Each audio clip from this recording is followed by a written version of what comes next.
Positive character আমরা খুব relate করতে পারি, নেগেটিভটা না অন্য shade. Negative is always tough.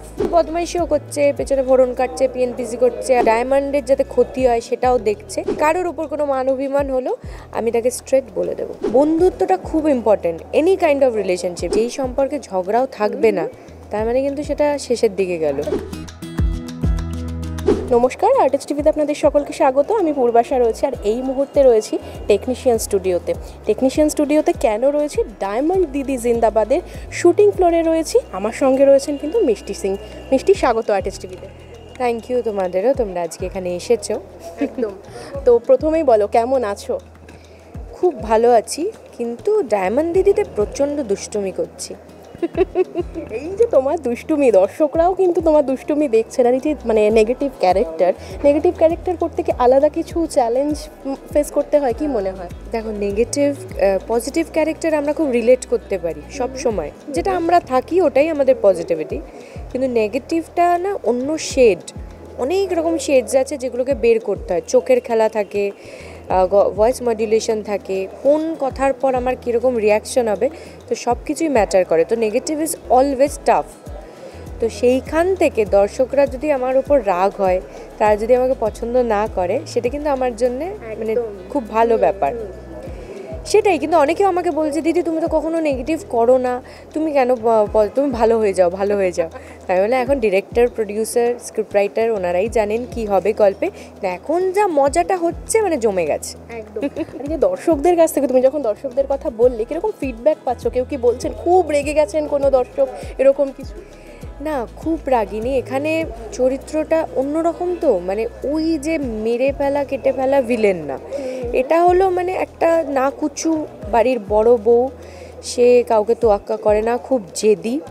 তার কথা একদম ওইসব পছন্দ করে না, মাটিতে বসে খাবে না বা বাইরে অয়েলি খাবে না, খুবই আর কি আটিসাটি ব্যাপার একটা।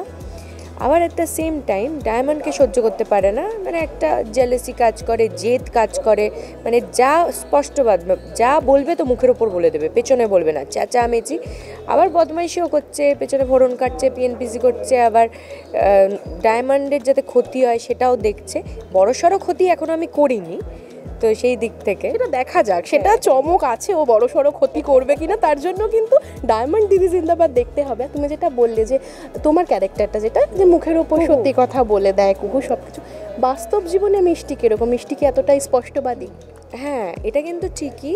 আমি রিয়েল লাইফেও অনেকটা ওরকম, এইরকম নেগেটিভ শেডটা তো কারোরই থাকে না, ওইভাবে দেখা যায় না। যেটা সিরিয়ালে আমরা অনেকটা ওভারডু করি, সেটাকে আমরা সবার সামনে বলি, এই তুমি কেন আমার খাওয়াটা খেলে, এই বেরিয়ে যাও, এটা তো করি না। কিন্তু হ্যাঁ, আমার যেটা ভালো লাগে না আমি সেটা মুখের ওপর বলতে পছন্দ করি। তো কুহুও ঠিক ওরকমই, ওর যেটা ভালো লাগে না কাউকে না, শ্বশুর শাশুড়ি, ওর যেটা ভালো লাগবে না ও বলে দেবে যে আমার এটা পোষাচ্ছে না।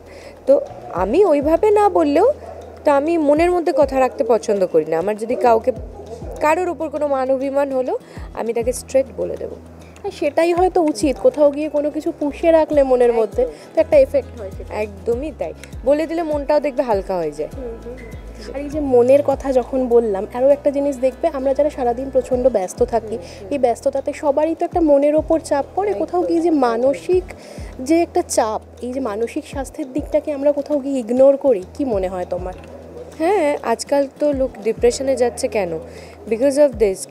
আমরা আউটবার্স্ট করছি, কেউ হয়তো খুলে বলছে। অনেকেই আছে যারা একদমই সোশ্যাল না, কথাবার্তা বলতে পারে না, সবার সামনে একটু চুপচাপ হয়ে থাকে। সো হয়তো সে ফ্রেন্ডলিও না, বন্ধু নেই।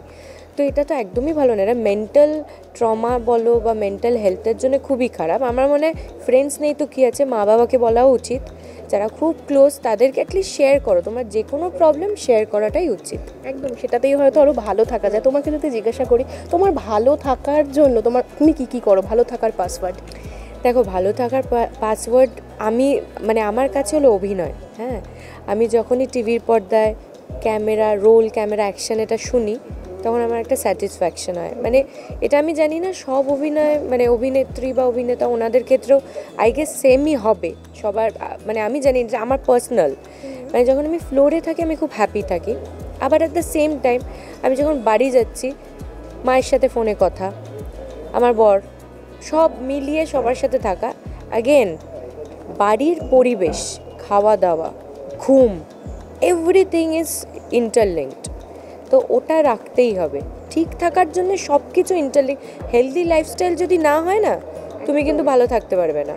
যতই তুমি সেজে মেকআপ করে হাঁটাচলা করো, তোমার যদি বডি মাইন্ড একদম সিনক্রোনাইজ না করে, ইউ উইল নেভার বি ওকে। আর তুমি যেহেতু এই যে ভালো থাকা এগুলো নিয়ে কথা বলছি, তোমার সাথে তোমার হাজবেন্ডের ইকুয়েশন আমরা দেখতে পাই, তুমি ভীষণ অ্যাক্টিভ সোশ্যাল মিডিয়াতে। তো যে সম্পর্ক, দেখো আমরা অনেক সম্পর্ক দেখি যে হয়তো মানাতে পারছেন না, কেউ সম্পর্ক ভেঙে যাচ্ছে, সেখান থেকে তোমাদের এই যে আরও বেঁধে থাকার, একসাথে থাকার সেই ইউএসপিটা কি? দেখো, আমাদের তো 14 ইয়ার্সের ওপর হয়ে গেল, 14 বছর হয়ে গেল সম্পর্ক। এবার সেইখান থেকে দাঁড়িয়ে আমরা মোর অফ আ ফ্রেন্ডস, মানে বন্ধুত্বর জায়গাটা, মানে ওই এই তুমি কোথায় যাচ্ছ, কার সাথে কথা বলছো, ওই জিনিসটা আমাদের আগেও ছিল না, এখন তো নেই ধরো।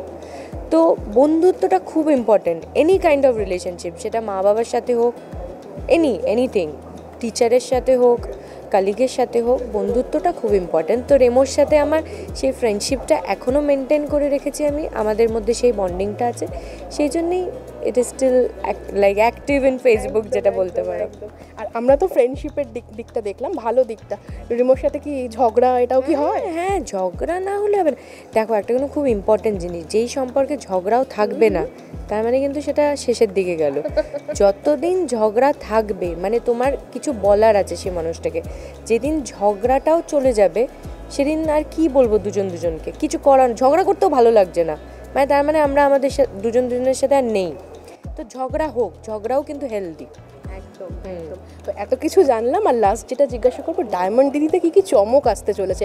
দর্শকরাও অধীর আগ্রহে অপেক্ষা করছে। ডায়মন্ড দিদি যেটা খুব ইম্পর্ট্যান্ট একটা ব্যাপার, সেটা হলো আমাদের রানী পিসি এসে গেছে বাড়িতে। তো দুই বউ, মানে আমি আছি, আরেকজন আছে, সে হলো আমার নাম কুহু, আর তার নাম হলো দেবপ্রিয়া। হ্যাঁ, তো মানে আমাদের চরিত্র নামগুলো এখনও, মানে আমি নিজেকে কুহু বলে, কুহু কুহু, তো সেইটাই। তো এখন কি হয়েছে, ডায়মন্ড হলো পজিটিভ, আর একটা বউ যে আছে কাকন, সে পজিটিভ। 4 বউকে মিলে এখানে টাস্ক দেওয়া হবে, কে সবথেকে ভালো করতে পারবে তাকে পুরস্কার দেওয়া হবে হিরের নেকলেস, যেটা প্রমোতে চলে গেছে। তো সেখানে আমরা আর কি ভীষণ মারপিট করছি, এই করছি যে আমাদের ডায়মন্ডকে হারাতে হবে, হিরের নেকলেসটা যেন আমার গলায় আসে, মানে আমার এটাই আর কি টার্গেট, আমি হিরের নেকলেস পাবো। তো সেটা কী করে সত্যি হবে, কিভাবে পাবো তা জানি না। এটার জন্য অবশ্যই দেখতে হবে। শেষ করব, দর্শকদের কি বলবে? ডায়মন্ড দিদি প্লিজ দেখতে থাকুন, এভরিডে সোম থেকে শনি রাত 9টার সময় ভীষণ ভালো ভালো চমক আসছে। আর এখন যা সিচুয়েশন, সবাই খুব ভালো রাখুন নিজের মাথা, সেফ থাকুন, আর ওয়েদারের জন্য বলবো জল খেতে থাকবেন। একদম, থ্যাংক ইউ, অনেক শুভেচ্ছা থাকলো, তুমিও খুব ভালো থাকো। এতক্ষণ আপনারা দেখছিলেন মিষ্টিকে। এরকম আরও বিভিন্ন আপডেটের জন্য অবশ্যই চোখ রাখুন আর্টিস্ট টিভি এইচডির পর্দায়।